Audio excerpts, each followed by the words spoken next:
너무 혼돈한 상태에 빠졌습니다. 지금 대통령이 구속됐죠. 대통령이.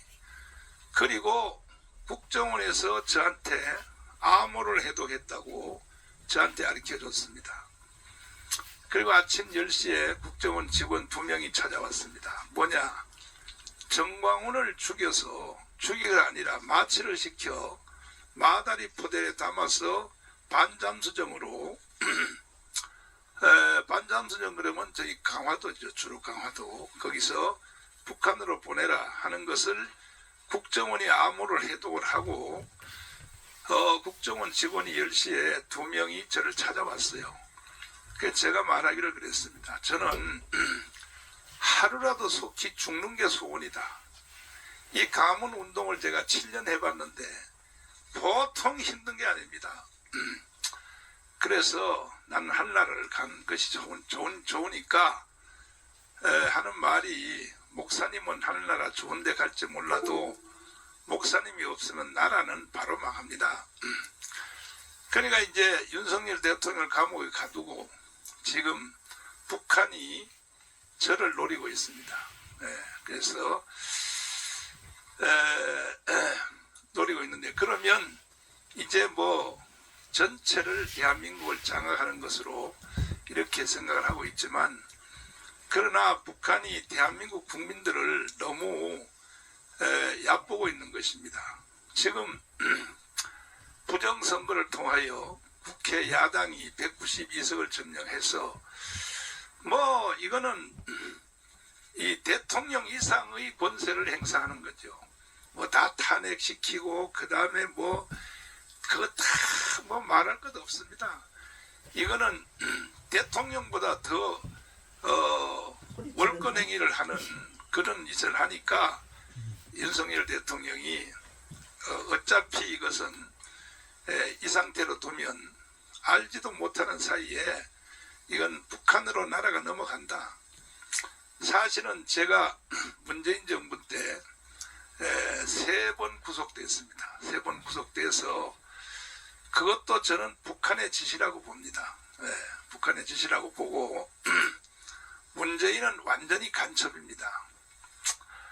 이거는 구조화 변호사님이 이따가 설명하겠지만은 문재인은 완전히 북한에 포섭된 간첩입니다.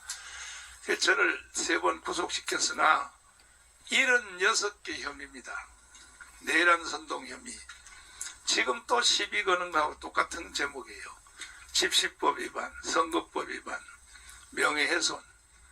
76개 혐의로 제가 3번 구속이 됐지만은 현명한 판사님들의 판결로 76개가 완전히 무죄를 받고 제가 나오게 되었습니다. 나와서 법무부에서 6,800만 원 보상금 주더라고요. 죄 없는 사람을 6개월 가둬놨다고. 제가 이런 경험을 쭉 하면서 이번에도 그 지금 계엄령 선포 이후에 윤석열 대통령이 탄핵이 되고 그리고 지금 현재 서울구치소에 갇혀 있는데 저는 이 모든 것이 북한의 짓이라고 보는 겁니다. 증거로 보십시오. 어느 정부든지 딱 들어서면 6개월 동안에는 허니문의 기간이 있어요. 6개월 동안은 야당이 또 어떤 언론도 공격 안 합니다. 이건 세계적인 기본 질서입니다. 근데 2달부터 이미 벌써 윤석열 탄핵이 들어갔어요. 좌파단체에서. 그리고 언론들도 거기 동의했습니다. 여기 와 있는 주력 언론들도 다 동의를 합니다. 아니 기본적 예의가 안 되는 거예요. 어느 나라든지 6개월 동안은 허니문 기간을 주지 않습니까? 6개월 후에 가서 뭐 공격을 하든지 뭐 하든지. 그러나 이재명은 2달부터 바로 공격 들어갔습니다. 그건 뭐냐? 선거 불복하겠다는 증거 아닙니까? 192회 했습니다. 192회 오늘까지 192회의 집회를 하면서 윤석열 탄핵이 되었고 오늘 여러분들이 관심 있는 것은 뭐냐면 제가 그 광화문 집회를 7년을 주도해 왔는데 저는 단 한 번도 그 사건 사고 없이 했습니다. 한 번도 사건 사고 없이 했고 절대로 우리는武力이나 폭력이나 민노총처럼 경찰을 때리거나 절대로 그렇게 하면 안 된다. 이걸 계속 강조했고 제가 문재인 정부와 싸울 때도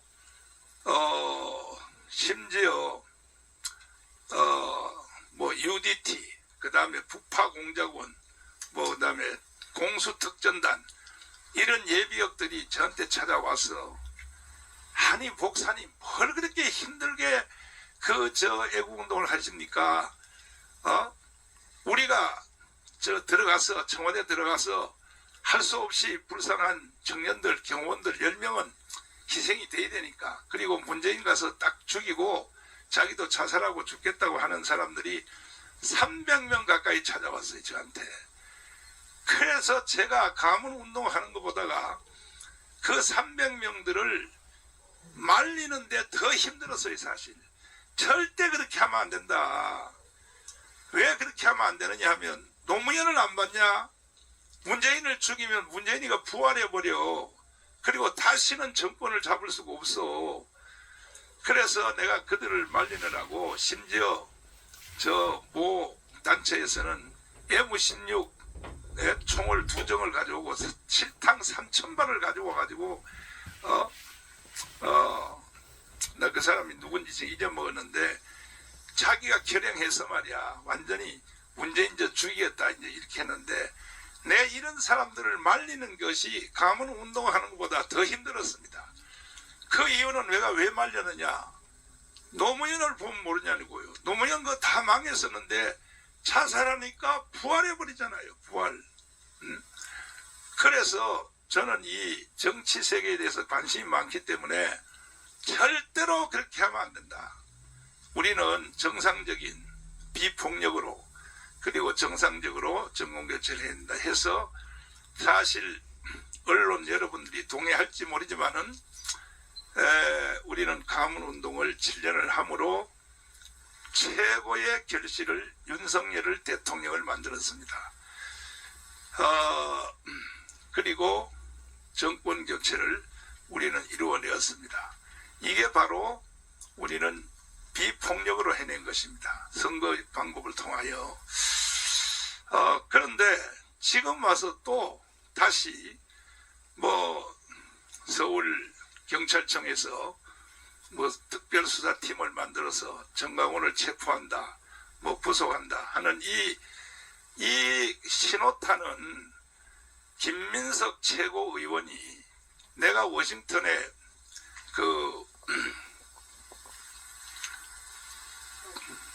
남순이 가져와라. 그 표 가져와라. 워싱턴에 제가 트럼프 취임식을 갔을 때 그때 김민석이가 말을 하더라고요. 뭐라 하냐면 그분은요 교회 안수집사예요. 안수집사가 목사한테 그따위 말을 하면 되냐 말이야. 응?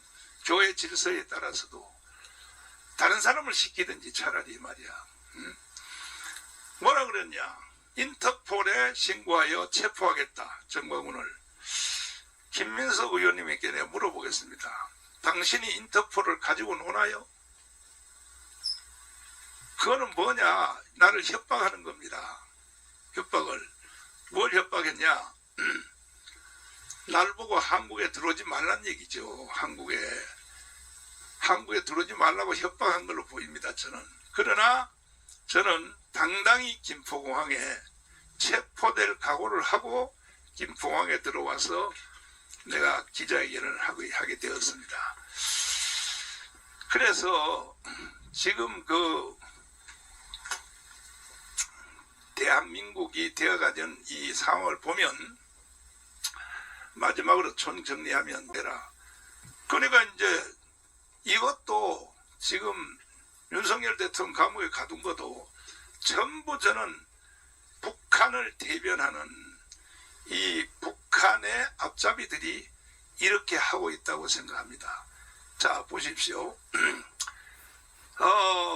지금 지금 되어져 가는 상황이 지금 쟤들이 내란 수괴라고 윤석열 대통령을 감옥에다 가뒀습니다. 그러면 민주당에서 내란 수괴란 말이 이게 그 말을 넣으면 재판이 길어지면 4월에 대선이 이루어지지 않은 거니까 내란 수괴를 빼버렸습니다. 헌법재판소에서.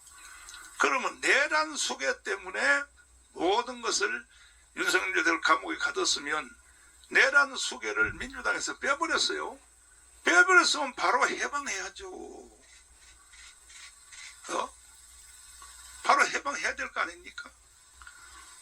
그런데 지금도 가둬놓고 지금도 헌법재판소 재판을 하고 있습니다.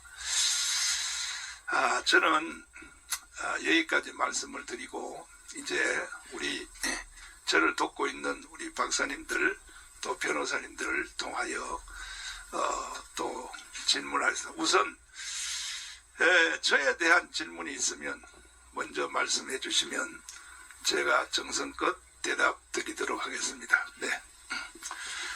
이거 우선 여기 지금 좌파 유튜브 언론들 중에서 절 보고 트럼프 침식을 아예 가지도 않았다. 이렇게 이 좌파 이 유튜브들은요, 인간되기를 거부한 겁니다. 내가 그래서 이걸 가지고 왔어요. 트럼프 취임식에 원래 내가 초대를 받을 때는 외부 행사에서 하는 것으로 초대를 받고 갔는데 갔더니 하루 만에 너무 날씨가 추워요. 제가 밖에서 6시간 기다렸거든요. 6시간. 그래서 본 행사가 국회의사당 안에 저는 아마 한국 사람의 거의 최초로 국회의사당 이 3개로 돼 있잖아요. 거기에 상원의원, 하원의원, 그 다음에 사무실 3개인데 그것을 전체를 다 본 아마 나는 유일한 사람이라고 생각하는데, 그리고 나는 회의하는 것도 다 봤습니다. 토론하는 것도 다 봤고 그 국회 안에 들어가서 그것은 그렇게 된 것은 제 목표는 자유통일입니다. 통일 안 하면 안 됩니다. 2,500만 북한의 국민들이 거대한 요독 수용소에서 갇혀 있는데 탈북자 34,000명이 넘어왔지 않습니까? 한국으로. 근데 그들의 증언을 들어보면 북한이 인간이 살 수 있는 나라가 아니라고 다 증언합니다. 그리고 특별히 지금 오늘 사태 일으킨 것도 북한의 간첩들입니다.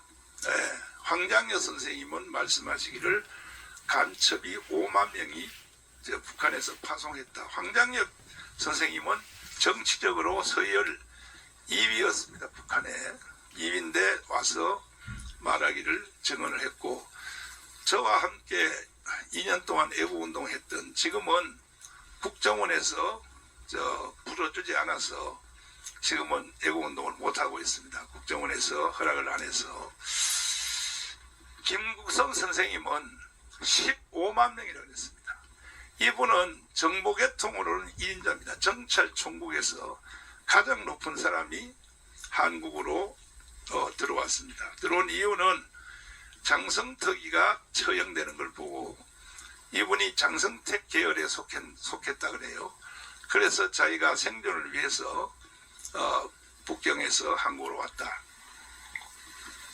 그리고 한국의 기자들이 안 써주니까 영국의 BBC에 가서 폭로를 했습니다. 간첩이 문재인 정부 때입니다. 청와대도 들어가 있다. 국방부에도 들어가 있다. 이걸 BBC에 가서 폭로를 다 했습니다. 그래서 제가 그때 알은 거예요. 김국성 선생님을 알고 제가 만나서 같이 운동을 했는데 간첩이 15만 명이랍니다. 그러면 황장여 선생님은 5만 명, 김국성 선생님은 15만 명. 그럼 15만 명이면 가족들에게도 자기가 간첩이라는 걸 말하지 않습니다. 그러면 제가 볼 때는 거의 한 500만 가까이가 간첩 세력과 함께 움직인 걸로 보고 저는 그렇게 해석을 합니다. 그래서 대한민국이 지금 위기가 왔고 윤석열 대통령이 체포되어서 감금이 되었고 그 다음에 이제 저를 노리고 있는데 저는 절대로 체포할 수가 없습니다. 왜?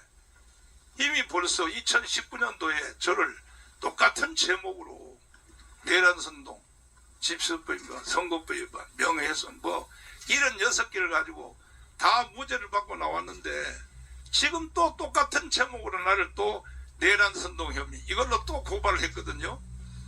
이거는 시작을 김민석 의원이 먼저 딱 포를 쏘니까 신호탄을 쏘니까 그 다음에 좌파시민단 제가 고발하고 그 다음에 서울경찰청이 또 조사를 나서고 이게 오늘날의 대한민국입니다.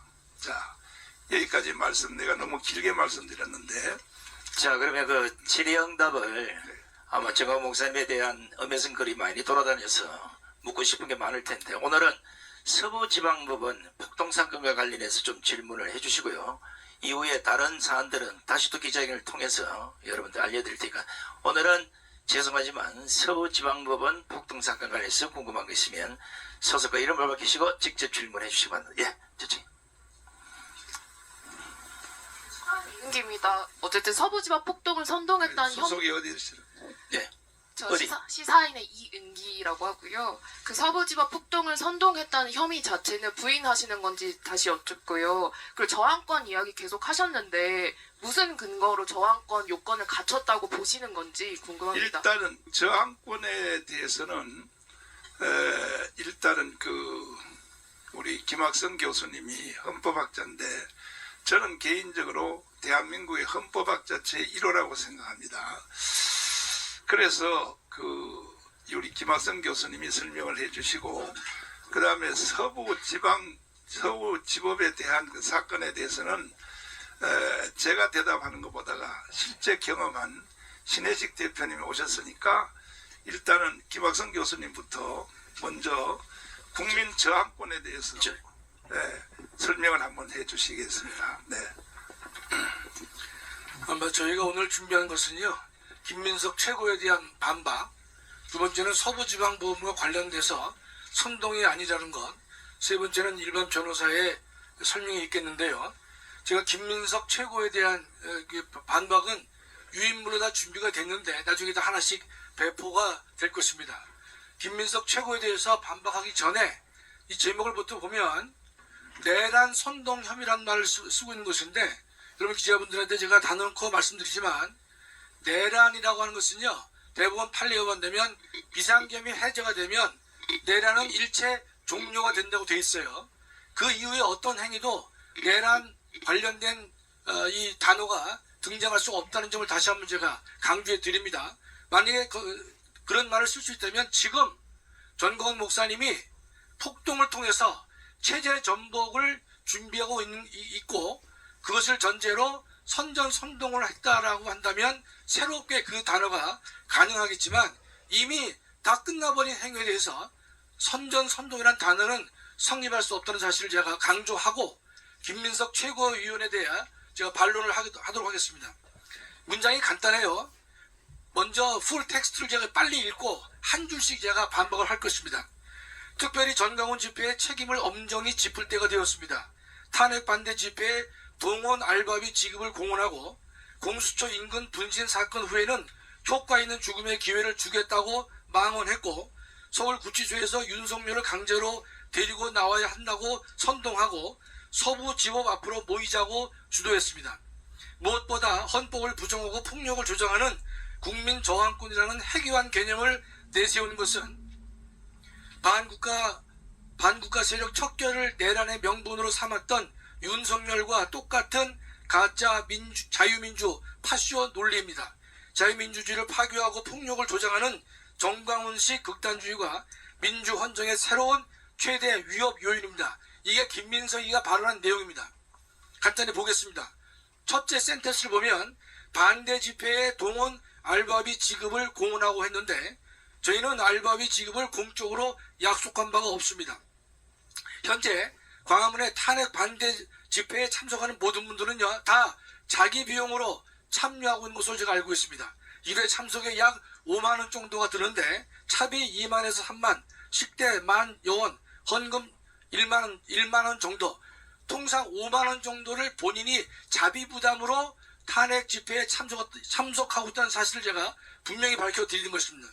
명백하게 거짓으로 김민석이가 선동하고 있는 것이죠. 두 번째, 공수처 인근 분신 사건 후에는 효과 있는 죽음의 기회를 주겠다고 망언했다라는 것이 김민석의 발언인데, 자살한 분이 우연히도 목사님이시기 때문에 우리 전 목사님께서는 위로는 하지만 전 목사님은 분향소 설치 자체도 금하시고 계십니다.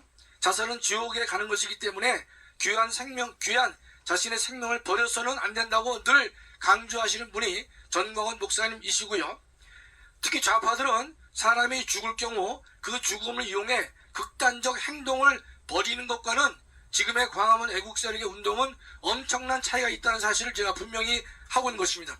허위 사실로 명예훼손을 하지 말기 바랍니다.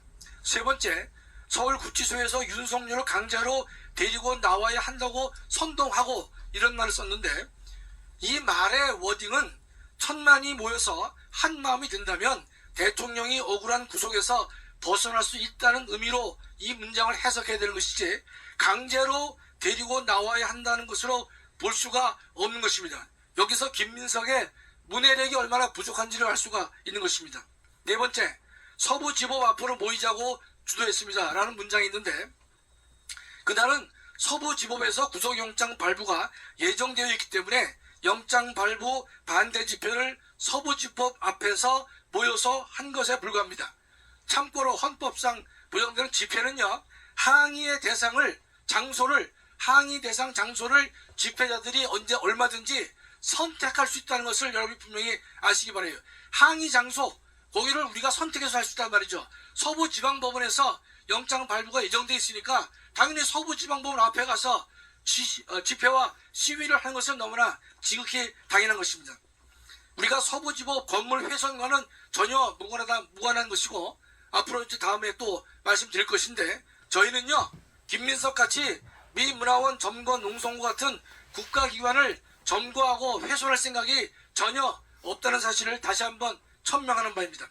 또 무엇보다 헌법을 부정하고 폭력을 조장하는 국민 저항권이라는 학위원 개념을 내세운 것은, 정말 제가 살다가 이런 말 처음 들어봐요. 제가 30년 넘게 대학에서 헌법 강의를 했고 40년 넘게 헌법 공부를 했지만은 김민석의 무지가 여실히 드러난 대목입니다. 국민 저항권은 뭐냐? 헌법을 부정하는 것이 아닙니다. 파괴된 헌정 질서를 회복하기 위한 국민의 기본권이 되는 것이고, 이 저항권은 국민의 기본권을 넘어서 인간의 권리다, 이렇게 우리가 학자들은 다 보는 것입니다. 따라서 이 저항권은 헌법에 근거가 있다고 해서 발동되는 것도 아니고 없다고 발동할 수 없는 것도 전혀 아닌 것이다. 하늘이 준 천부인권의 가장 대표적인 케이스가 저항권이 되는 것이기 때문에, 만일에 국가 불법이 자행됐을 때는 누구도 저항권을 할 수 있는 것이고, 언제든지 할 수 있는 것이고, 어디서든지 발동할 수 있는 것이 하늘이 준 국민에게 기본적인 권리가 저항권이다. 다시 한번 제가 강조를 드리는 것이에요. 사이로에 대해서. 법과대학 2, 3학년 학생이면 알 수 있는 헌법의 기초 이론에 불과한 것입니다. 4.19회 같은 경우에도 대한민국은요, 불의에 항거한 것이에요. 그때는 저항권으로 시작했지만 마지막에는 것이 혁명으로 완성됐지만, 처음부터 그 4.19 부정선거에 대해서 국민들은 혁명을 하겠다는 생각이 없었습니다. 저항한 것이에요. 당시의 불의에 대해서 저항한 것인데, 그것이 어느 순간에 혁명까지 완성이 된 것으로 봐야 될 것입니다. 저항권은 회귀한 개념이 아니라 법과대학 2, 3학년 학생이면 충분히 할 수 있는 가장 헌법의 기초 이론에 불과하다. 다시 한번 강조합니다. 저항권을 회귀한 개념으로 보는 김민석의 회귀한 논리에 제가 말문이 막힐 뿐인 것입니다. 다섯 번째, 또 뭐라고 얘기를 했느냐? 반국가 세력 척결을 내란의 명분으로 삼았던 윤석열과 똑같은 가짜 자유민주주의 파쇼 논리다, 이렇게 얘기를 하고 있어요. 윤 대통령은요, 반국가 세력의 척결을 하지 않고서는 대한민국이 바로 설 수 없다는 절박한 심정으로 비상계엄을 헌법이 정한 절차와 방법을 준수하면서 선포한 것입니다. 그것도 필요 최소한으로 했던 것이고, 특히 부정선거 의혹의 본거주인 중앙선관위를 집중으로 목표로 삼았다. 우리가 알 수 있는 것이죠. 또 두 번째, 김민석의 민주당은 국회에서 내란으로 소추 의견을 받아냈는데 정작 헌법재판소에 가서는요, 청구해서 왜 내란을 철회했는지, 그러면서 왜 내란 운운하는지 저는 이해가 되지 않습니다. 또 가짜 자유민주주의 파시오 논리를 김민석은 운운하고 있는데 민주당이 벌이는 광란의 칼춤이야말로 자유민주를 부정한다고 저는 확신하고 있는 것입니다. 또한 건전한 애국운동이나 활동을 파쇼라고 부르고 있어요.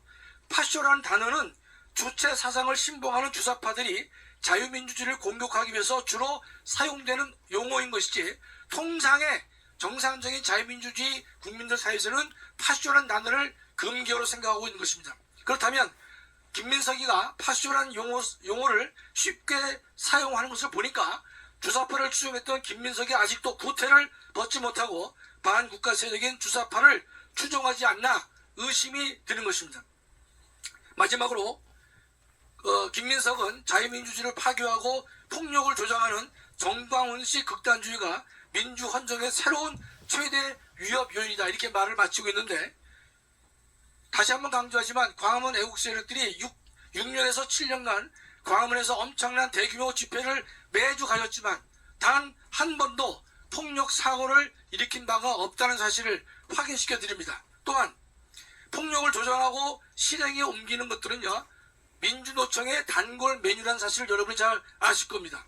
또 전광훈식 극단주의라는 말을 쓰고 있는데 무엇을 가지고 왜 극단주의라고 하는지 본인도 제대로 이해하지 못하지 않나 생각되는 것이고, 저 같은 건전한 상식을 가진 사람에게도 이해를 하지 못하게 되는 것입니다. 제가 어제 밤새 생각해 보니까 이 극단주의라는 단어는요, 자신이 속해 있는 민주당의 이재명의 일극 체제를 말한다면 극단주의라고 본다면 볼 수 있다라고 제가 밤에 다시 정리를 하게 되었습니다. 이 김민석은 거대 야당의 뒷배를 믿고 마구잡이로 힘없는 선량한 국민의 표현의 자유와 행동의 자유를 강력하게 위협하고 있다는 사실입니다. 누가 자유민주주의를 훼손하고 있는지 우리가 분명히 봐야 될 것입니다. 만일 이재명의 힘이 약해지면 또 누구에게 빌부터 자신의 특기인 철새가 될지 궁금하기 짝이 없는 것입니다. 잘 아시죠? 김민석이가 철새라는 별명은 다 이렇게 알려져 있는 것이고, 그는 노무현이 약할 때 정몽준으로 간 것이 저는 기억날 뿐인 것입니다. 이상은 김민석 최고가 우리를 예컨대 또 정광훈 목사님을 비판하는 극단주의다, 저항권 어떻다, 이렇게 한 얘기를 제가 풀 텍스트를 가지고 제가 구절구절 말씀을 드렸습니다. 필요한 자료는요 다 준비되어 있기 때문에 기자들은 나중에 한 분씩 가져가시면 좋겠습니다. 감사합니다. 김민석 최고위원님에게 제가 제안합니다. 언제 어디서 어떤 방송사에든지 저하고 공개 토론 한번 합시다. 내가 제안했습니다. 공개 토론 안 나오면 당신이 하는 말은 다 거짓말로 저는 그렇게 취급을 하겠습니다.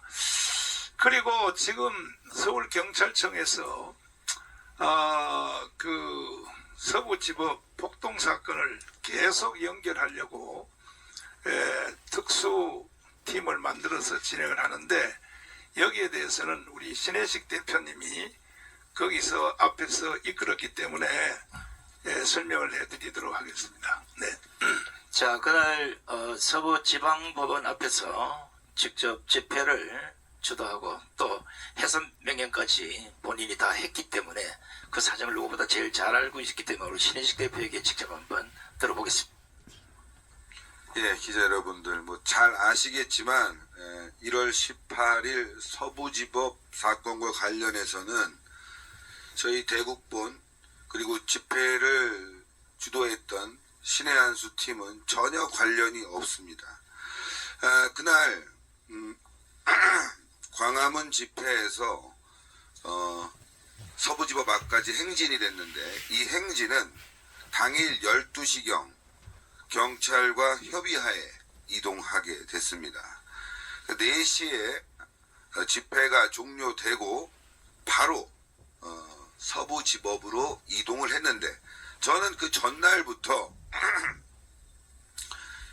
이 서부지법 앞에 집회에 대해서 문제를 경찰 측에 제기해 왔습니다. 미신고 집회고 집회가 과격해지고 있다. 계속 경찰에게 전화를 해서 문제 제기를 했고 통화 내역과 녹취록까지 갖고 있습니다. 그렇기 때문에 집회 주최 측이 뭐 난동을 부렸다거나 문제를 일으켰다는 주장은 전혀 사실이 아니다. 16일부터 미신고 집회가 계속되었고 17일 저는 직접 경찰 측에 이게 심각해질 것 같다. 문제가 많다라고 전화를 했고 또 이와 관련된 녹취록까지 저한테 있습니다. 경찰은 문제를 알고도 방치를 한 것이죠. 또 당일 오전에 기자회견을 통해서 윤석열 대통령에 대한 체포영장이 부당함을 알리려고 했지만 현장의 미신고 집회자들의 여러 가지 불법적인 행위로 저희는 또 그날 당일 기자회견마저 취소했습니다. 이거는 뭐 다 증거 내용으로 남아있는 거죠. 그러나 경찰은 행진에 대해서 허가를 해줬어요. 이후에. 참 저도 그날 경찰이 서부지법 앞 행진을 허가해 준 점에 대해서 야 이거 자칫 우리 대국본 집회와 지금 미신고 집회자들 간에 또 사람이 많이 몰리면서 문제가 있을 것이라고 저는 판단을 했습니다. 그러나 경찰이 행진을 허가해 줬기 때문에 대국본은 행진을 했고 그리고 저는 그 자리에서 집회와 관련돼서 상당히 안전조치를 여러 차례 집회 참여자들에게 강조했습니다. 이 내용은 신의 한수와 관련 영상에 다 담겨 있습니다. 일부 집회 참여자들이 서부지법 담을 넘자 충돌하자 이런 발언들이 나왔지만 절대 충돌하지 말고 경찰과 몸싸움이나 욕설도 하지 말라는 경고 방송을 무려 100여 차례 이상 가까이 제가 계속 진행을 했습니다. 그렇게 진행을 해오다 경찰이 7시 경이 되니까 집회를 해산해라 경고 명령을 내렸습니다. 그리고 또 이후에 한 7시 반경에 집회 해산 명령을 또 한 번 내렸습니다. 세 번째가 되면은 그때부터는 수사 의뢰가 들어가기 때문에 세 번째까지 갈 수가 없었고 다만 저는 경찰에게 이렇게 요구했습니다. 지금 이 미신고 집회자들이 해산을 해야 되고 또 우리 집회 참여자들도 너무나 많이 왔기 때문에 이걸 당장 해산하게 되면 문제가 생길 수 있다. 왜냐? 바로 거기에는 이 앰프 차량, 통제할 수 있는 스피커 차량이 없기 때문에 해산하게 되면 그래서 오히려 좀 더 시간을 끌면서 해산하는 게 어떻겠냐고 저는 경찰에게 권고를 했습니다. 1차 해산하고 2차 해산하고 3차 해산하는 데까지 적어도 1시간 반 정도가 걸린다고 경찰에게 요구했지만 경찰은 빨리 해산하는 게 좋겠다고 30분가량의 시간을 더 줬습니다. 그래서 저는 경찰에게 다시 얘기했죠. 이렇게 되면은 나중에 문제가 된다. 통제를 해야 되는데 이렇게 30분 만에 해산하게 되면 집회 참여자들이 분산 해산하면서 여러 가지 갈등이 있을 수 있다고 경고를 했지만 경찰은 30분의 시간을 줬습니다. 그래서 8시 30분에 해산하게 된 거죠. 그리고 저희는 경고 방송을 또 했습니다. 해산하면서도 남아서 끝까지 상황을 지켜보실 분들도 계시겠지만 우리는 윤석열 대통령의 체포와 구금이 부당하다. 오늘 영장이 기각될 것이다. 때문에 우리는 한남동으로 이동하자. 저는 사실 그날 체포영장이 기각될 것인지 인용될 것인지 저는 알 수 없습니다. 다만 그러나 거기에 있는 많은 인원들을 해산시키고자 희망적인 메시지를 던지고 그리고 한남동으로 상당수의 인원을 이동시켰습니다. 몇 시에? 8시에 이동시켰죠. 그러니까 8시에 이동시키고 8시 30분 해산 시간은 8시 30분이고요. 그리고 장비 철수가 30분 정도에서 1시간 정도가 걸렸습니다.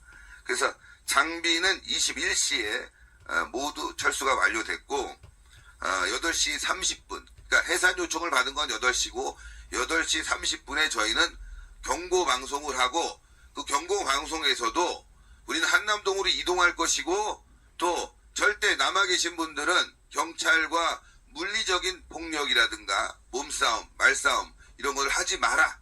안전하게 모두 한남동으로 이동하자고 제가 방송을 했고 그 방송 내용은 지금 각 유튜버에 다 남아 있습니다.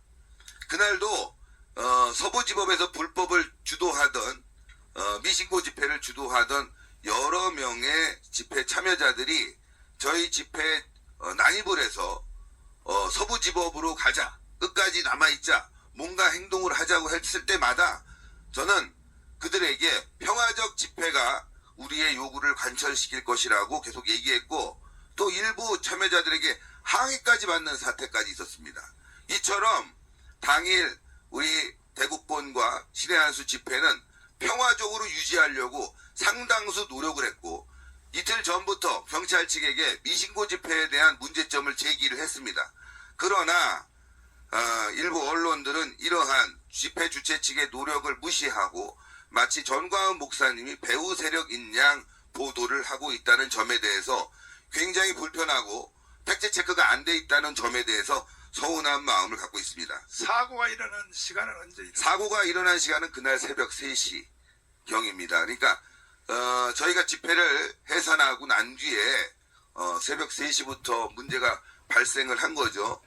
그날 이제 대통령에 대한 체포영장이 인용되고 난 뒤에 집회 참여자들이 서부지법으로 난입을 하는 과정이 있었습니다. 자, 그래서 저희는 참 그날도 한남동으로 이동을 했지만 저희는 각 유튜버들에게 방송을 하지 않을 것을 권고했습니다. 왜냐하면은 방송을 하게 되면은 또 대통령이 이제 체포가 될지 안 될지는 모르겠지만 만약에 영장이 인용이 되게 되면은 많은 사람들이 흥분할 수 있습니다. 그래서 결과를 보고 방송을 하자. 그래서 당시 신의 한수 및 관련 유튜브 방송들은 방송을 하지 않았습니다. 이런 점들을 여러분들이 알아두셨으면 좋겠고 경찰 또한 이런 부분들을 잘 파악하고 있는 것 같습니다. 몇몇 언론들이 DC 인사이드 비데이 갤러리에서 현장 답사가 있었다. 그리고 몇몇 갤러리에서 폭력을 선동했다. 운영자와 관련자들에 대한 조사가 신속히 이루어져야 되는 것이 먼저라고 생각합니다. 배우에 대해서도 여러 가지 말이 있지만 저는 이영석 전도사와 몇몇 지금 사랑제일교회와 관련이 있다는 분들 저도 개인적으로 알고 있지만 이분들에게도 제가 수차례 강조를 했습니다.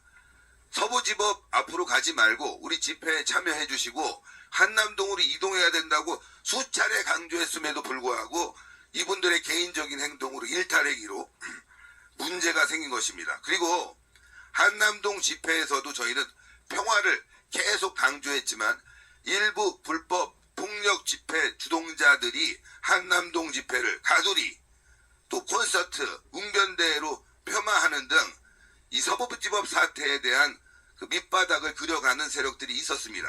그게 바로 비데이 갤러리, 국민의힘 비데이 갤러리, DC 인사이드 아시죠? 거기 박광배 그리고 목격자 K, 권유 이 자들은 경찰이 살인을 했다. 뭐 이런 식으로 선동을 하고 우리는 평화 집회는 필요 없다. 평화 집회가 아닌 행동으로 보여줘야 된다고 계속 강조해 왔습니다. 이들에 대해서도 신의 한수와 대국보는 문제가 있다는 점을 수차례 방송을 통해서 알려왔습니다. 그럼에도 불구하고 계속 전광훈 목사님을 배후 또 폭력 집회를 선동한 부분으로 지금 보도가 되고 있는 점은 굉장히 오해가 있고 착각이 있다. 또 하나는 박근혜 대통령 탄핵 때도 단두대를 세워서 박근혜 대통령을 탄핵시키라고 했고 또 이번에도 민노총 등 탄핵 찬성 시위대는 윤석열 체포조를 결성해서 사적 제재를 가하려고 했습니다. 이런 부분들도 있는데 우리도 또한 거기에 맞서서 국민 저항권을 행사하자는 우리의 결연한 의지를 보여주는 것을 마치 폭력 선동으로 보도하고 있는 언론들의 행태는 편파적이고 편향적이다. 문제를 좀 바로 잡아줬으면 좋겠고 앞으로도 관련 내용에 대해서 저희에게 물어보신다면 저희가 평화 집회를 계속 주장했고 또 불법 미신고 집회를 한 자들에 대한 정보까지 다 있기 때문에 이런 부분들에 대해서 여러분들이 연락을 주시면 저희는 성심성의껏 자료를 제공하도록 하겠습니다. 이상입니다. 언론들이 참 너무한 것 같아요. 왜냐하면 뭐 YTN을 비롯해서 연합뉴스, 그 다음에 JTBC에서 하는 걸 보니까 이석기의 그 아로 그거와 계속 저를 연관시키려고 언론에서 계속 보도하셨죠, 여러분들이? 아니, 이석기하고 우리가 가문운동 7년 한 거하고 그게 같습니까? 근데 어떻게 언론들이 그렇게 이석기하고 같다고 그렇게 계속 보도하는 거예요, 계속. 대한민국의 제일 큰 문제는 언론이에요, 언론. 아니, 이석기하고 나하고 같아요. 그리고, 우리 여기, 우리 이동호 교수님 잠깐 모시고, 이분은 실제로 간첩 행위를 한 사람입니다. 연세대학 다니면서 북한의 그 모든 명령을 받아서 그 다음에 밑에 사람에게 가르치고 우상호, 그 다음에 임종서가 있는데 직접 가르친 지하 언더스클의 아주 이 주범입니다. 주범. 자, 황량효 선생님 잘 아시죠? 예, 그 황장엽 선생이 대한민국에 오시고 한 5년 정도 매주 세미나를 했습니다. 토요일 날. 5년. 예, 예.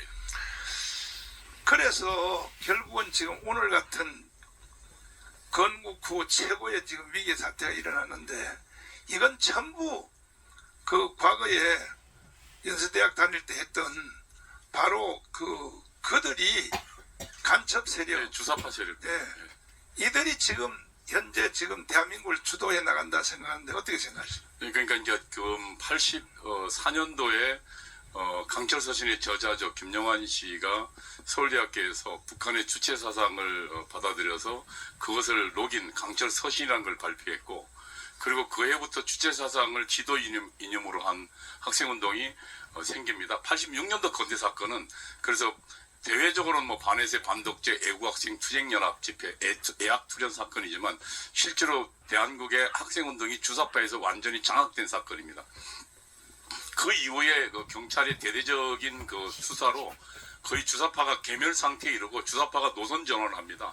그러면서 탄생한 것이 서대협 전대협입니다. 그러니까 다시 말하면 서클 내 존재했던 주체사상 세력들이 각 대중기구로 총학생회로 각 과학생회로 들어가자는 결입니다.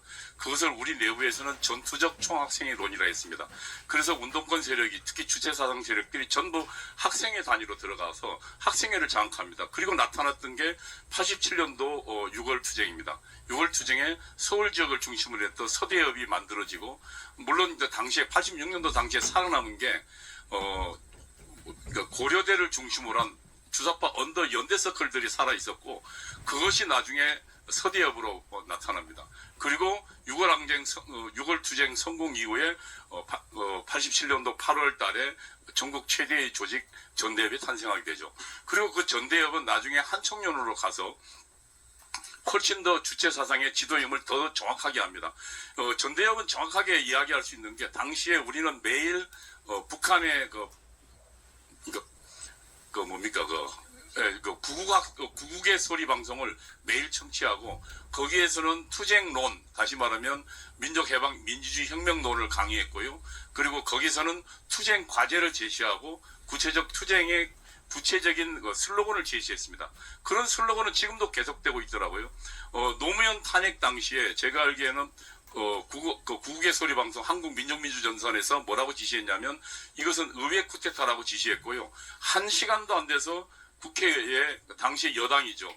더불어민주당의 보좌관들 입에서, 그리고 여당 대표 입에서 나왔습니다. 그때도 의회 쿠데타라는 용어는 북한이 제시한 용어입니다. 그리고 그 후에도 여러 번 지금 우리 이번에 석권호 간첩단 사건에도 나타나지만 구체적인 투쟁 과제를 제시합니다. 뭐냐면 의회 이태원 참사 사건을 특대의 국민의 저항운동으로 조직하라. 그리고 그 안에 구체적 구호를 국민이 죽어간다, 이게 나라냐, 퇴진이 추모다 라고 구체적 투쟁 과제를 지시하는데, 그 내용 그대로 그 당시의 집회에 나옵니다. 이처럼 북한은 한 번도 당시에 지금 이 주사파 외 대한민국에 남한이 침투한 주사파들의 세력을 통한 대한민국 내부 변혁을 바꾼 적이 없습니다. 저는 이제 이번 사태를 꾸준히 보는 게 지난 40년간 이 주사파 세력은 세력을 확장시켜 왔습니다. 그리고 그들은 이제 지하에서부터 대한민국 주도 세력이 되었습니다. 뭐 아시다시피 노무현 문재인 대통령 때는 이미 청와대를 이 장악한 청와대 비서실장 임종석 비롯한 거의 대부분 주사파 세력들이 다 장악했죠. 그리고 또 하나 지금 뭐 민변 같은 경우도요. 그리고 또 하나 법원에도 들어갑니다. 법원에 들어간 많은 사람들 우리법 연구회 같은 세력들이 주체 사상과 직접적으로 연계되어 있거나 혹은 우호 관계에 있습니다. 그리고 뿐만 아니라 언론에도 들어가고 문화계 전체에 들어가서 그리고 또 뭐 교사에게로 들어갑니다. 그러면서 우리 대한민국의 주류 세력이 됐습니다. 어느덧. 그리고 그것을 지금은 누가 주도하는가 그것만 얘기. 지금 그 이야기를 좀 제가 해보겠습니다. 우선 이재명 씨의 탄생은 성남에서 시작됩니다. 당시 성남은 우리 운동권의 그러니까 주사파 운동권의 성지 같은 곳이었습니다. 성남에 우리 운동권 주력에 대부분이 많이 들어갔고 거기에서 그 당시에 성남 지역을 장악하고 있던 이석기 세력과 만납니다. 그리고 거기서 성남시장 당선될 때도 이석기 세력이 내세웠던 김미희가 아예 후보 사퇴를 해버리면서 성남시장이 됩니다. 그리고 성남시장이 당선된 후에는 성남시의 거의 대부분 인수위원회를 완전히 경기동부연합 이석기 세력이 장악합니다. 그리고 나중에 이들은 경기도지사로 가고 그리고 대통령 후보로까지 갑니다. 여당에. 당시에 우리 충북 동지의 사건 아시지만 거기에 지령문에 이렇게 통보문에 이렇게 나옵니다. 보도문에. 북한에 보낸 겁니다. 이재명 씨가 대통령 후보가 될 수 있도록 북한에서 지원해달라. 그리고 그 지원은 현실화됐고 이재명 주변에 한총련, 경기동부연합 그리고 온갖 주사파들이 다 거기에 모였습니다. 그래서 그걸로 통해서 대중 세력도 있었죠. 그걸 통해서 후보가 됐고 그리고 그 후보가 된 사람이 지금 현재 그러니까 야당의 완전 주도권을 장악하고 있는 것입니다. 저는 이번 사건이 이재명과 이재명 뒤에 있는 이석기의 난이다. 저는 이렇게 생각합니다. 자, 이제 또 개인적 질문을 받기 전에 구조화 변호사님 어디 가셨나? 네. 지금 계속 내란 선동 혐의로 저를 지금 압박하고 있는데 그 내란은요 민주당에서 내란을 헌법재판소에서 빼버렸잖아요. 그럼요. 근데 빼버렸는데 왜 지금 나를 내란으로 계속 또 그렇게 몰고 가는지 그 이유를 설명합니다. 제가 몇 가지 설명을 좀 간략히 드릴게요. 네. 지금 이제 서부지법 사태 때문에 정광훈 목사님에 대해서 내란 선동이라고 고발을 한 것으로 알고 있습니다. 저는 정광훈 목사님 변호인 구조화 변호사입니다. 이게 될 수 없는 이유를 법적으로 그리고 사실적 측면에서 설명을 드릴게요.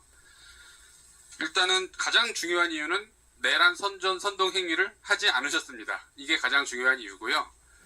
자, 법리적으로 봐도 어떤 내란 선동 행위가 있었다면 그 선동 행위에 의해서 내란을 일으킨 사람이 있어야겠죠.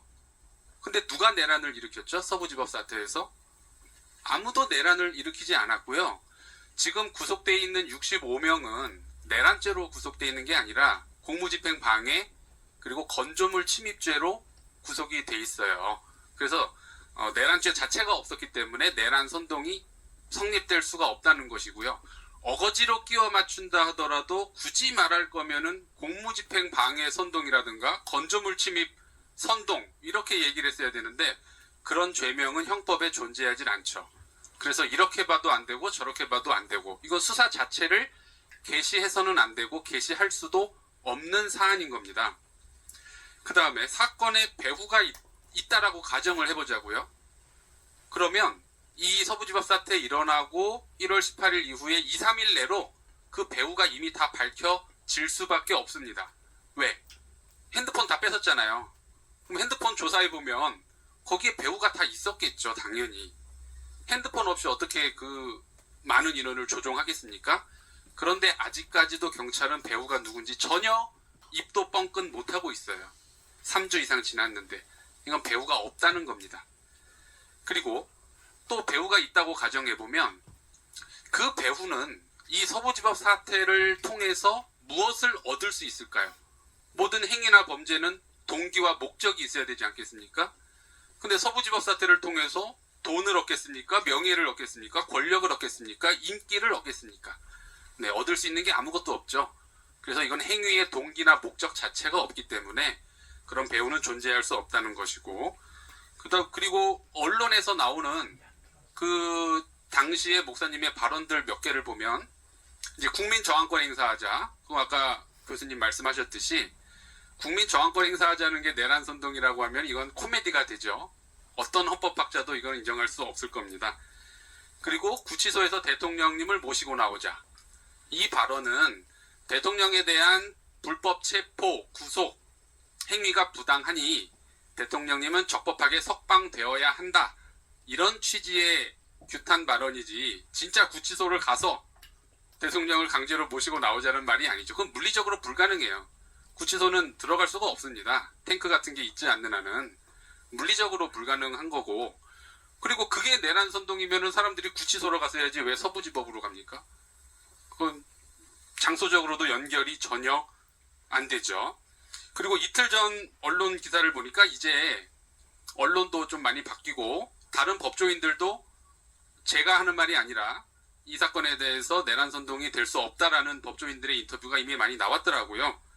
김한규 변호사, 그리고 고검장 출신의 익명의 변호사, 그리고 신민영 변호사, 이런 분들이 이미 다 언론 통해서 내란 선동은 여기 적용될 수 없다 이렇게 다 밝혔습니다.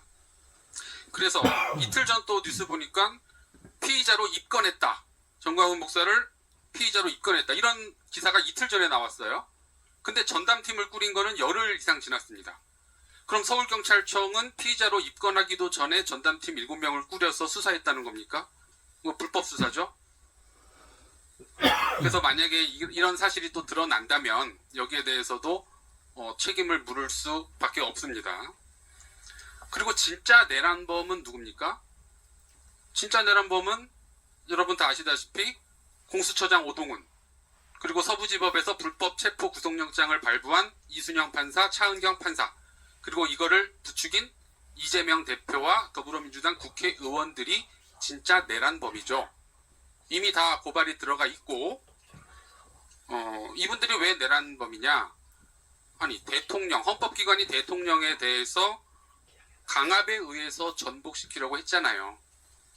공수처는 내란죄 수사권이 없는 거 다 아시죠? 공수처는 여기에 대해서 빠져나가기 위해서 인지수사를 했다라고 합니다. 직권남용으로 수사하다가 내란죄를 인지하게 됐다. 아, 이게 알고 보니 직권남용이 아니라 내란죄구나. 하지만 이거는 너무 납득할 수 없죠. 계엄 이후, 계엄 바로 다음 날부터 바로 내란죄라는 말이 전국에 다 퍼졌는데 어떻게 내란죄 수사가 인지수사가 되겠습니까? 그래서 수사 자체가 불법이기 때문에 여기에 대해서 위법수사, 그리고 위법한 영장을 발부한 판사들이 진짜 내란범입니다. 네. 자, 시간 관계상 저희들은 3.1절까지 국민 저항권을 극대화하여 이 대한민국을 새로 개조하지 아니하면 이번에 윤석열 대통령이 살아서 돌아온다 해도 한번 생각해 보세요. 지금 국회가 192석 있는데 또 계속 또 탄핵할 것입니다. 그래서 저는 살아와도 희망이 없다고 생각합니다. 그래서 저희들은 자유마을 대국본을 중심하여 우리가 3.1절까지 1,000만 명이 한자리에 광화문광장에 딱 모여서 모든 국민들이 봐도 이거는 국민 저항이 완성이 되었다. 전 국민들이 인정할 수 있도록 하는 숫자를 저는 1,000만 명으로 봅니다. 그래서 1,000만 명을 모아서 진행을 할 것이고, 이번에 3.1절은 1919년 3.1운동을 능가하는 이러한 우리가 저항운동을 우리가 진행할 것입니다. 자, 이제 또 다른 언론사에서 질문 있으시면 질문해 주시면. 자, 지금 아마 대부분의 내용은 아마 설명이 좀 됐을 것 같은데 다 받기는 좀 힘들고, 마이크 주세요. 소속까지 좀 밝혀주시고요. 네, 안녕하세요. 저 MBN의 손성민 기자라고 하는데요. 어쨌거나 지금 사랑제일교회 소속이라고 나온 특임 전사 두 분이 지금 구속 기로에 놓이셨는데 이거에 대해서 한 말씀 부탁드리겠습니다. 구속 기로 그것은 내가 공항에서 들어올 때 기자회견을 할 때 과연 이 사람들이 특임 전도사인가 그걸 내가 확인 한번 해보겠다 하고 공항에서 기자회견 끝난 뒤에 와서 제가 한번 저는 2019년 3번 구속됐을 때 제가 당회장직을 사실은 사표를 냈습니다. 그래서 지금 저는 사랑제일교회 원로 목사에 불과하고 그래서 저는 사실 우리 교회 안 나가려고 그랬습니다. 그건 뭐 좀 부끄러운 얘기지만은 내가 3번 구속된 상태에서 우리 교회 장로님들이 내 후임자를 찾으러 다녔다고 이 변호사님들이 나한테 가르쳐줬어요. 그래서 그래? 그러면 나는 이제 석방돼서 나가도 사랑제일교회로 돌아가지 않는다. 또 난 뭐 나이도 됐으니까 그래서 안 가려고 그랬어요. 근데 막상 이제 76개미로 무죄돼서 나오니까 성도들이 목사님이 없으면 우리 교회는 무너지니까 그러면 뭐 행정, 당회장 이것은 다 그대로 사표를 내시더라도 설교만큼 해주세요. 그래서 지금 저는 가문 운동하고 설교하는 거 이것만 하지 지금 뭐 저는 원로 목사인데 이제 질문하신 내용대로 그래서 나는 사실 행정에 대해서 잘 몰라요. 예, 사실 모릅니다. 제가 2019년도에 사표를 냈기 때문에 지금 현재 당회장은 이양한 목사님이 당회장입니다. 그 앞에 당회장은 또 정시대 목사님이 당회장이었었고 그 행정에 대해서는 제가 관여 자체도 안 하고 제가 모르는데 아니 하도 김민석이가 공격을 해서 그래서 공항에서 내가 기자회견한 내용 그대로 내가 한번 알아보겠다. 그 사람들이 특임 전도사인지를 가서 봤더니 이분들은요 다른 데서 이미 전도사가 돼 가지고 더 윤영보 전도사는 광주에서 황경수 목사님 교회에서 전도사가 돼 가지고 애국운동하기 위해서 그냥 우리 교회에 출석한 사람이고 그리고 또 이영석 전도사도 이영석 전사는 사실 감옥을 한번 갔다 왔어요. 갔다 와서 내가 한번 이제 딱 만났는데 갔다 와서 수고했다고 해서 내가 이제 안수기도 한번 해주고 그게 이제 딱 그것은 이번에 서부지법에서 일어나기 한참 전이고 1년 전입니다. 1년 전에 있었던 사건이라서 그래서 내가 저는 뭐 전도사님이든지 청교도 신학을 졸업하는 사람들은 또 다른 신학교에도 신학교에 등록하고 1학년 시작하면 다 전도사라고 부릅니다. 이게 한국 교회 문화입니다. 전도사라고 부르는데 근데 이 사람들은 정식 전도사도 아니지만은 유튜브를 하는 사람들이에요. 유튜브를 하는 전도사들입니다. 그래서 그런 관계라는 것을 내가 이제 알아내었고 그래서 또 본인들이 지금 현재 구속되어서 진술하는데 나는 정가훈 목사님과 아무 관계가 없다라고 본인들이 언론들에게 감사한 것은 뭐냐 그거는 또 보도를 해 주시더라고 언론들이. 예? 이영석 전도사가 진술한 내용은 또 보도해 준 언론들에게 내 감사를 드리는데 대부분의 언론들은요 아니 보세요. KBS 여기 오셨죠. MBC 왔죠. 보세요. 일개 종교인을 1년에 40분 이상을 편집해서 정가훈의 사생활 탐구 심지어 SBS는 제가 깜빵에서 있는 데서 깜빵에도 텔레비 나와요. 보니까 세상에 정강훈이가 가짜 신학교를 만들어서 세상에 가짜 목사를 만든다고 MBC가요 30분 이상을 보도하더라고 저를요. 그렇게 저가 믿습니까? 여러분 이건 내가 담대하게 선포합니다. 제가 애국운동 7년 안 했으면요 여러분들은 지금 북한에서 가야 돼요. 북한에서 살아야 돼요. 내가 윤석열 대통령을 안 만들었으면요 이미 연방제가 뭡니까? 북한으로 간다는 얘기 아닙니까? 지금 특별히 더불어민주당의 정강정책 제6번이 연방제로 딱 쓰여 있어요. 지금도 그러면 기자 여러분들이 연방제로 간 뒤에 평양 가서 여러분들이 언론할 수 있겠어요? 바로 처형입니다. 처형. 이런 것을 왜 언론들이 모르시고 그렇게 말이야 정강훈 목사를 못 죽여서 난립니까? 여러분들은 저 때문에 대한민국이 산다는 것을 반드시 기억하시기를 바랍니다. 제가 7년 동안 애국운동 안 했으면 이미 문재인 때 연방제로 넘어갔어요. 그러면 언론이 어디 있습니까? 경찰이 어디 있습니까? 연방제로 넘어가면 이거는 김대중, 노무현, 문재인 3대 대통령을 통해서 사인을 했어요. 연방제로 평양 가서. 그거는 헌법 위반입니다. 헌법 위반. 그리고 지금 현재 그걸 집행하는 사람은 이재명입니다. 이재명인데 이재명은 이미 벌써 북한의 송금 사건 뭐 다 아시잖아요. 북한이 시킨 대로 안 하면 안 될 사람입니다. 이 사람은. 왜? 북한하고 이 연관성이 재판에서 다 드러나고 있지 않습니까? 자, 다음 질문 또 한번 해주시면. 자, 이 질문 이제 한 명만 받겠습니다. 뭐 똑같은 질문이 아니, 계속될 것 같은데. 아니 계속. 계속 받아요? 네. 점심시간이 다 돼갔어요. 저는 이걸 네. 즐기니까. 앞에 계신 분. 네, 안녕하세요. 저 중앙일보 김창용 기자라고 합니다. 아까 전에 그 대변인께서 말씀하시길 처음에 첫 번째 질문 받으실 때 서부지법 폭동 사건이라고 말씀을 하셨잖아요. 근데 이제 이게 아까 말씀 들어보면 아까 교수님 김학성 교수님께서 말씀하시는 그런 국민저항권이라는 표현과 좀 배치되는 게 아닌가라는 그 생각이 들어가지고 역시 제가 이거 말씀드린 거에 대해서 어떻게 생각하시는지, 그리고 목사님께서도 이번 사태를 폭동이라고 보고 계시는지 이렇게 제가 대답을 해드릴게요.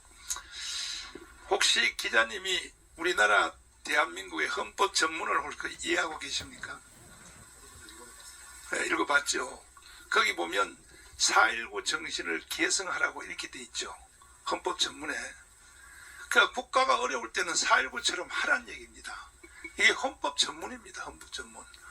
그리고 헌법 1조 1항이 뭐냐. 대한민국은 민주공화국이답니다. 나는 김학성 교수님한테 배워서 김학성 교수님보다 더 잘 알아야 돼. 그죠? 하도 공부를 해가지고. 두 번째가 뭡니까? 모든 주권은 국민에게 있다. 그리고 모든 권력은 국민으로부터 나온다. 이것이 바로 국민의 저항권입니다. 대답이 됐습니까? 네. 네. 아니, 폭동은 여기 아마 있을 거예요.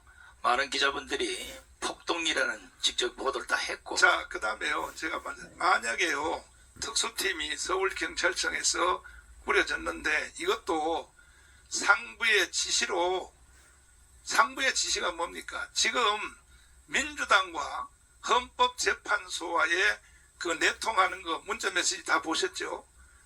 아니 이런 것들은 왜 언론들이 왜 비판 안 합니까? 민주당과 헌법재판소의 그 판사들이 문자 메시지로 내통하는 거 다 보셨잖아요. 왜 언론의 기능이 뭡니까? 비판과 견제 아닙니까? 비판과 견제. 그 일방적으로 우파들만 비판하고, 그런 것들이 얼마나 큰 뉴스입니까? 민주당하고 헌법재판소 판사들하고 내통하고 있다. 그거 다 나온 거 아닙니까? 공개된 거. 그래서 서울경찰청에서 2주일 동안을 저를 수사를 했어요. 2주일 동안을 조사를 했는데도 절대로 연관시킬 수가 없기 때문에 저를 지금 호출도 못하고 있는 겁니다. 네, 그렇게 하시면 되겠습니다. 다음에. 자, 다음 분. 네, 저 뒤에 회색 옷 입으신 분. 저 연합뉴스 최원정 기자라고 하고요. 그러면은 앞으로 경찰 조사 등에는 출석 통보 오면은 거기에 대해서는 협조하고 수사에 응할 생각이신지, 그리고 아까 말씀하셨던 그 서부지법 사태에 대해서 국민 저항권 행사로 보시는지 아니면 정확히 폭동으로 보시는지 거기에 대해서 딱 설명이 안 되는 것 같아서 그거는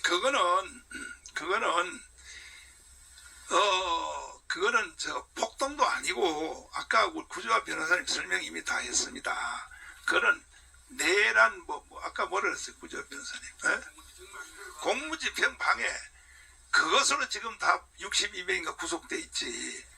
그러면 절 보고 공무집행 방해를 나보고 사주했다. 이렇게 경찰청에서 아마 한 번은 나를 부를 것 같습니다. 뭐 지금은 안 불러도 자, 이 부분을 좀 설명을 해야 될 것 같은데요. 목사님을 부르기 전에 이 미신고 집회를 주도한 사람들을 먼저 조사를 해야 됩니다.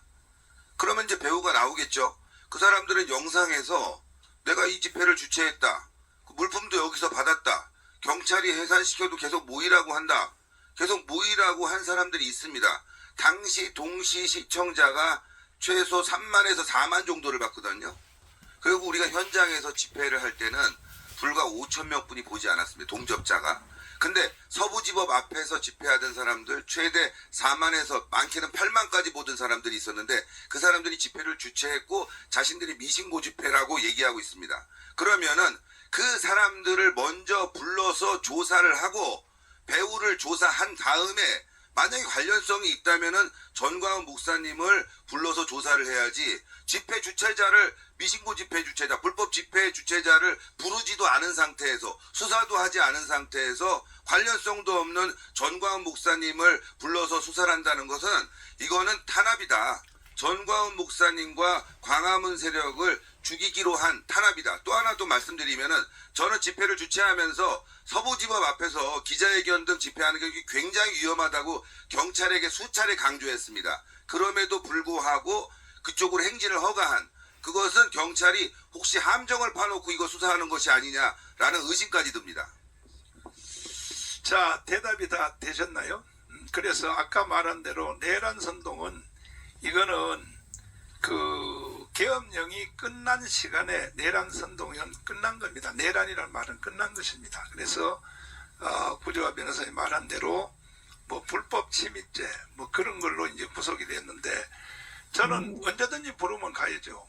가서 내가 정확하게 반박을 해야죠. 저는 아마 대한민국 목사들 중에서 수사를 가장 많이 받아본 사람이고 문재인 때 종로경찰서에서 동시에 4개 조사팀들이 나누어가지고 저를 조사를 했습니다. 그래서 난 전체를 다 무죄를 받고 나왔는데 다음 질문이 있습니다. 자, 이걸 부연설명 좀 할게요. 지금 서부지법 폭동 갖고 계속 물어보는데 이 인터넷에 한번 찾아보세요. 서부지법 폭동 치면 여기 있는 언론사가 다 전부 제목을 이래 달았어요. 몇 번만 아마 안 단 것 같은데 여기 보십시오. MBC 서부지법 폭동 녹색 점퍼, JTBC 단독 서부지법 폭동 사랑제일교회, 더팩터 경찰 서부지법 폭동 99. 다 먼저 언론이 여기다가 폭동이라고 아직 가정을 하고 적어놓고 지금 시작하는 거예요. 이거부터 여러분들이 수정을 해야라고 제가 하는 거예요. 죄송하지만 저도 한때 언론밥을 먹었기 때문에 우리가 돼서 제가 말씀을 드리는 겁니다. 이거 지금 예. 표현을 그런 게 아니고 이 지금 제목이 이래 나와 있기 때문에 예. 아니죠. 이게 폭동이란 아닌데 예.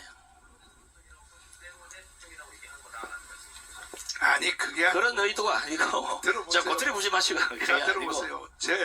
지금 저에 대해 악의적인 보도한 사람들을 제가 다 고발할 겁니다. 언론사들 다 고발할 겁니다. 특별히 이석기 운운하고 이석기 전법으로 뭐 했다 이렇게 보도한 언론들은 반드시 내가 이 고발을 할 것입니다. 뭐 무죄가 되든 안 되든 저희들은 고발할 것입니다. 왜? 만약에 고발을 면하기를 원하시는 분들은 수정 보도하세요. 이석기와 같다. 정강훈이가 이석기와 같다. 이렇게 보도한 언론들은 수정하면 그리고 사과 방송 해주면 내가 용서하겠습니다. 안 그러면 반드시 고발할 것입니다. 다음 질문 더 해주세요. 네. 예 저쪽에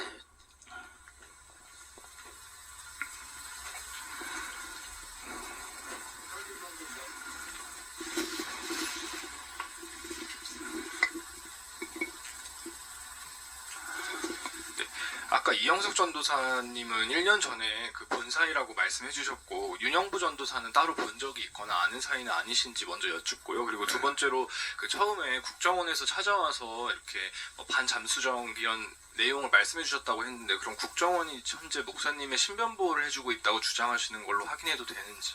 아니 뭐 신변 보호를 해준다는 것은 아니고 국정원이 저한테 와서 10시에 찾아와서 목사님을 노리고 있다. 그러니까 경호에 조심하라 해서 지금 우리 황순원 장군님이 저를 개인 경호를 하고 있습니다. 사실 삼성 장군이.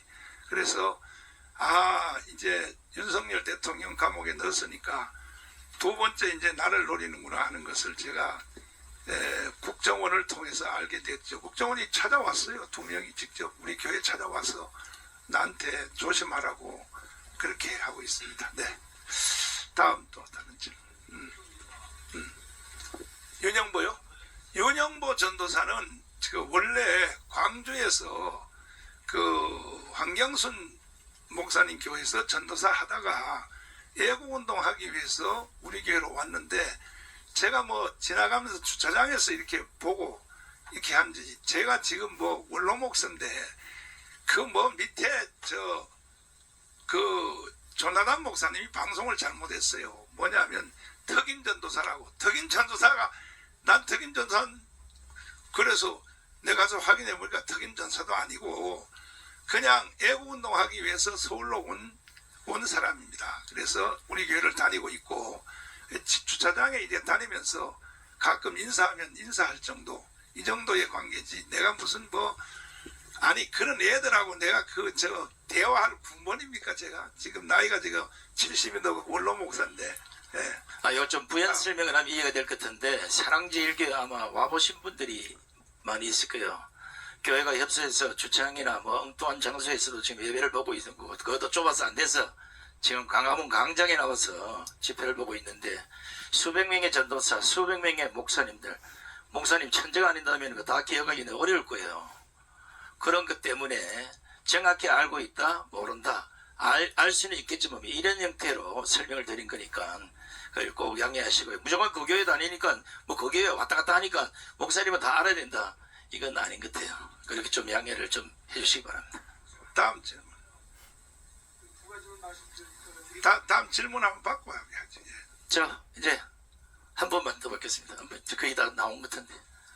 없어요? 예, 없는 걸. 말씀하시죠. CBS 박인 기자라고 하는데요. 그 아까 말씀하신 이현석 전도사가 그 감옥 갔다 왔다고 하셨는데 그때 받은 혐의가 뭔지랑 그 광화문 집회에서 뭐 5만 원 정도 소요된다고 하면서 1만 원 현금 쓴다 했는데 그거는 뭐 필수로 내야 되는 건지. 그거는 말씀을 드리면 CBS라 그랬죠. CBS 로컬 뉴스가 왜 그렇게 정강훈을 못 잡아먹어서 그렇게 비판합니까? 그것도 허위로. CBS는 기독교 방송이잖아요. 기독교 방송을 목사를 그렇게 죽이려고 그렇게 그 로컬 뉴스 보면요. 나는 인간이 아닌 걸로 나와 있어. 인간이 아닌 걸로. 제발 앞으로 나하고 좀 사이좋고 그 CBS 그 로컬 뉴스 있잖아요. 진행하신 분. 날 좀 한번 초대 한번 해주세요. 내가 가서 좀 변명 좀 하게. 일방적으로 그냥 보도를 해버리니까 나는 인간이 아닌 걸로 나와 있단 말이야. 근데 조금 전에 질문한 내용이 뭐죠?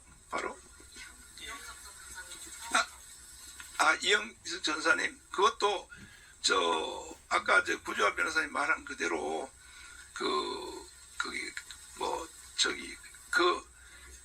공무 집회 방해 그걸로 돼 있습니다. 그걸로 돼 있기. 전번에 감옥 간 것은 그것도 공무집행입니다.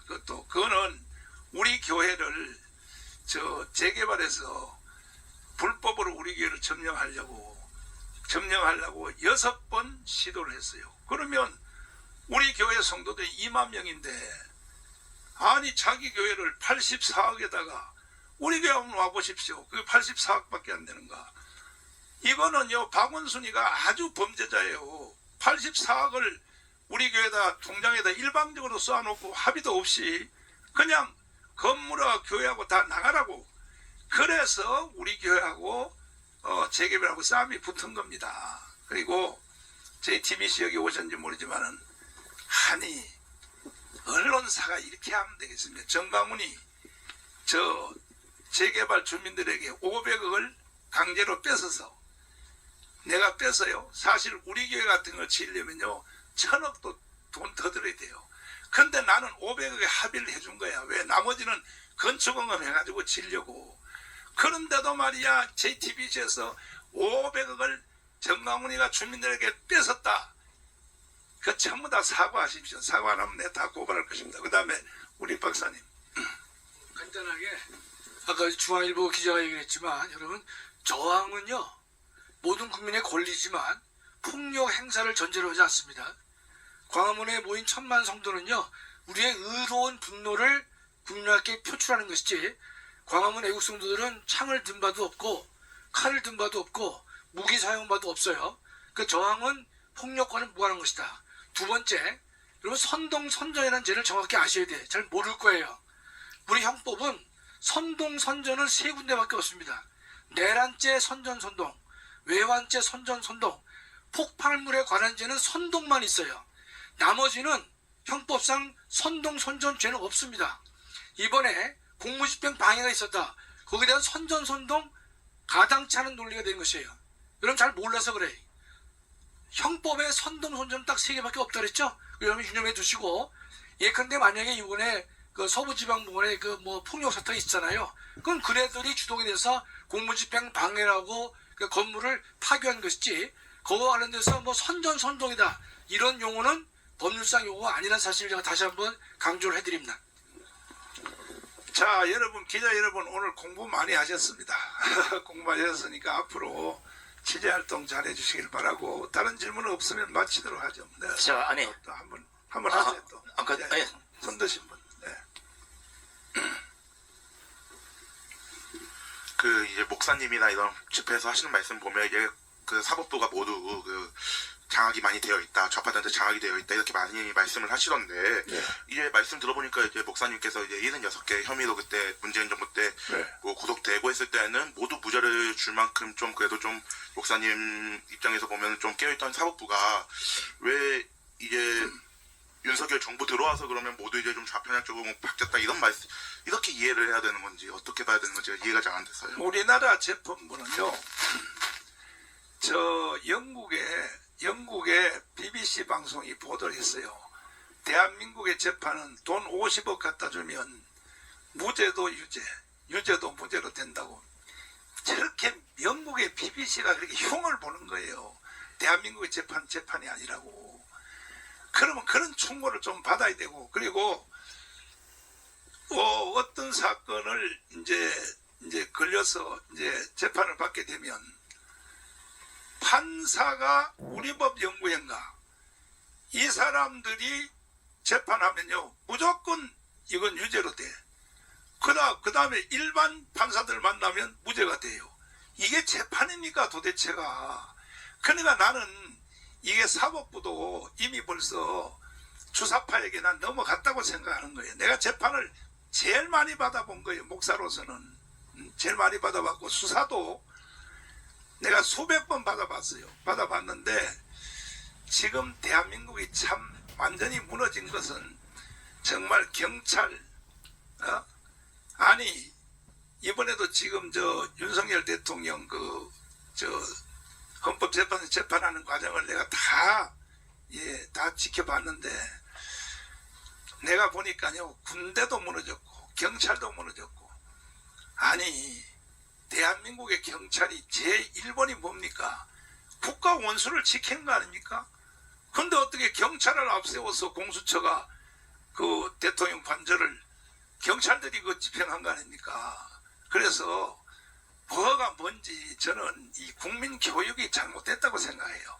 대한민국 특별히 건국사 45년부터 48년까지 건국사를 전혀를 모르기 때문에 경찰도 무너지고 군대도 무너지고 결국은 대한민국이 저는 굉장히 위험해진다고 생각합니다. 저는 북한의 연방제로 갈 가능성이 많다고 생각합니다. 자, 다음 질문이요. 네, 또 말씀하시죠. 네, 저 한겨레 임재희 기자인데요. 그 아까 말씀해주신 부분 중에 그 서부지법 폭력 사태가 있었을 때 실제로 유튜브 채널에서 여기 미신고 집회를 열고 마치 서부지법으로 들어가서 선동하고 있다는 사람들이 있었다라고 말씀을 해주셨는데 적극적인 방어권 차원에서 그 사람들을 고발할 계획이나 뭐 이런 것들이 좀 있으신지? 저는 모르고, 그건 모르고, 신혜식 대표는, 저는요, 그날, 서부지법에 가서 연설함을 할 때 절대로 경찰과 충돌하지 마라. 그 다음에 폭력하지 마라. 내가 그 유튜브에 다 나옵니다.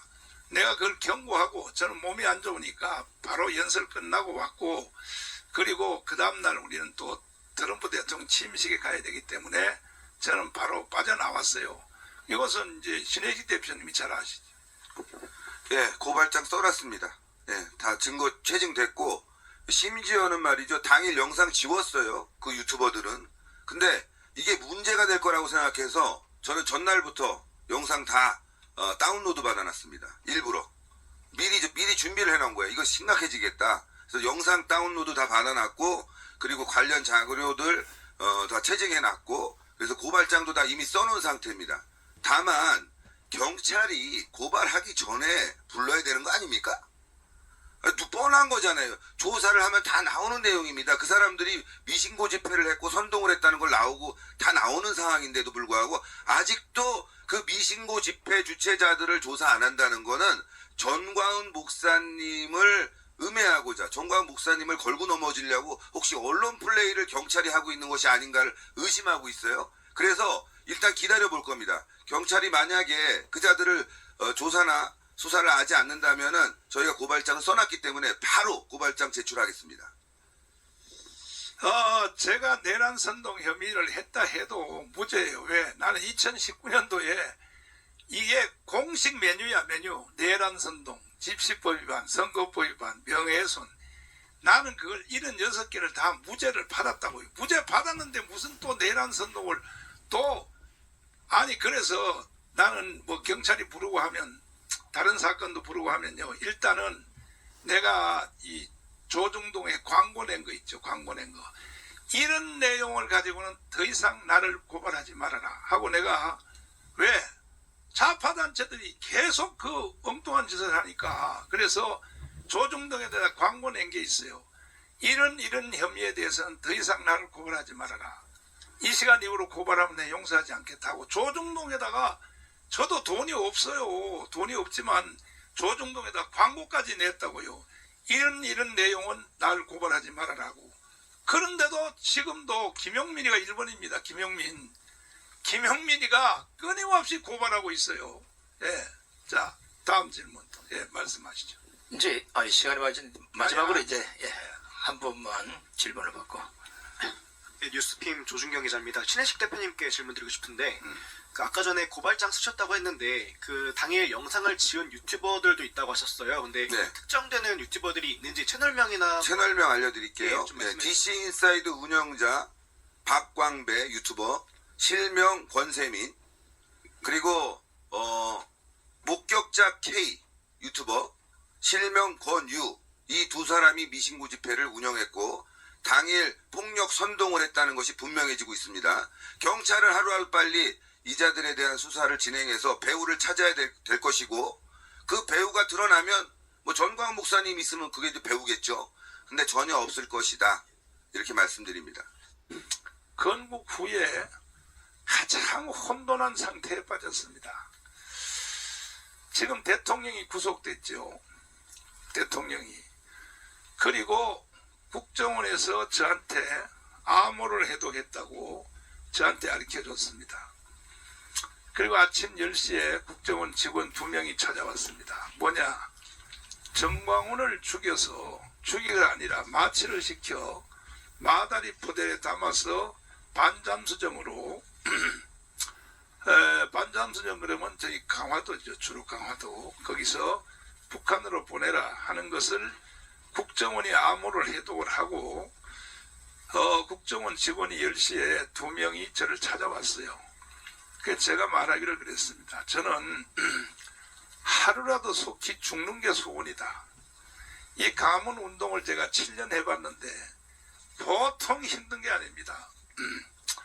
그래서 나는 한나라를 간 것이 좋으니까 하는 말이 목사님은 하늘나라 좋은 데 갈지 몰라도 목사님이 없으면 나라는 바로 망합니다.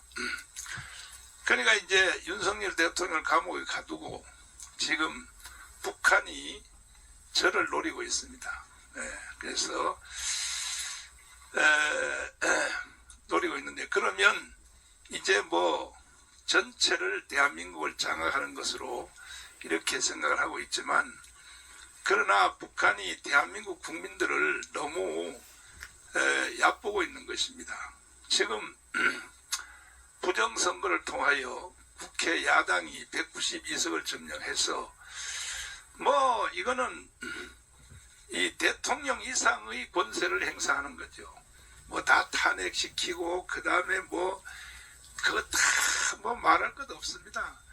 이거는 대통령보다 더 월권행위를 하는 그런 짓을 하니까 윤석열 대통령이 어차피 이것은 이 상태로 두면 알지도 못하는 사이에 이건 북한으로 나라가 넘어간다.